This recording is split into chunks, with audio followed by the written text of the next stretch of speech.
ने ड्राइवर से कहा कि बस रोकनी पड़ेगी। जैसे ही बस रुकी, कंडक्टर और कुछ सहयात्री उसे घसीट कर बस से बाहर उतारने लगे। वह नशे में चिल्ला रहा था, लेकिन किसी ने उसकी बात नहीं सुनी। आखिरकार जब वह आदमी बस से नीचे उतर गया तो मुझे एक सुकून सा मिला। अब मैं बिना किसी परेशानी के अपना सफर जारी रख सकती थी।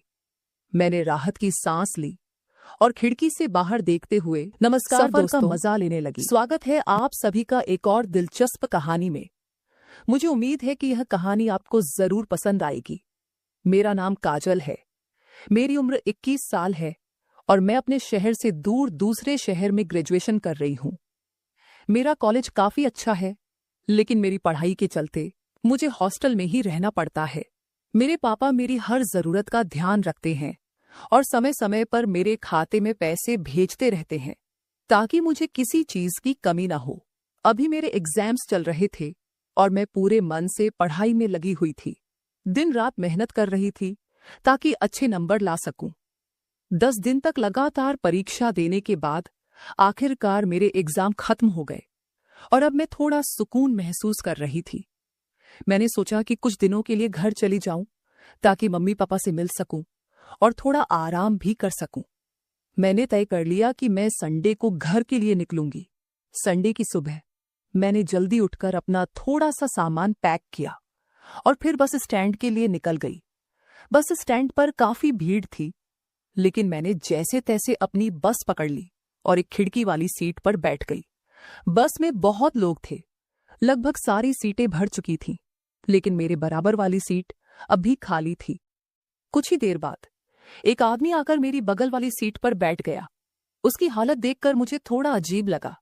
उसका चेहरा उतरा हुआ था, आंखें लाल हो रही थीं और हल्की सी मुस्कान उसके चेहरे पर थी, जो मुझे असहज महसूस करा रही थी।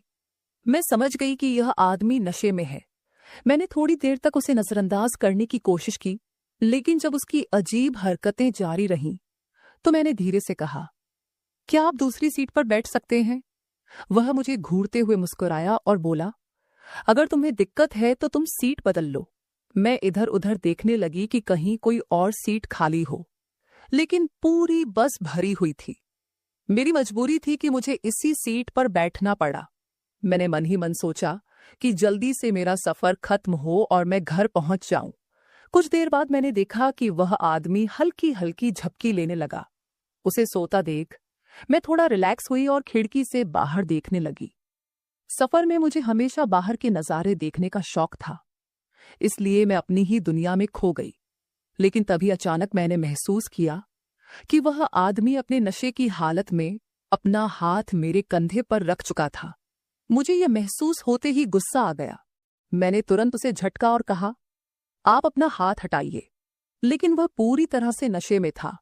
उसने कोई प्रतिक्रिया नहीं दी। मैं बार बार उसे बोल रही थी, लेकिन वह सुन ही नहीं रहा था। धीरे धीरे मेरे कंधे में दर्द होने लगा और अब मेरा गुस्सा बढ़ने लगा। मुझे समझ में नहीं आ रहा था कि मैं क्या करूं। मैंने तुरंत कंडक्टर को आवाज लगाई और तेज आवाज में कहा, यह आदमी मेरे कंधे पर हाथ रखे हुए है और इसे हटाने को कह रही हूं, लेकिन यह सुन नहीं रहा। कंडक्टर तुरंत आया और उस आदमी को झकझोर कर उठाया। कंडक्टर ने गुस्से में कहा, यह क्या बदतमीजी है, सीधा बैठो। लेकिन वह आदमी नशे में बड़बड़ाने लगा, रोकनी पड़ेगी, और उल्टा कंडक्टर से ही बहस करने लगा। कंडक्टर उसकी बदतमीजी देखकर कंडक्टर को बस से बाहर उतारने लगे। वह नशे में चिल्ला रहा था, लेकिन किसी ने उसकी बात नहीं सुनी।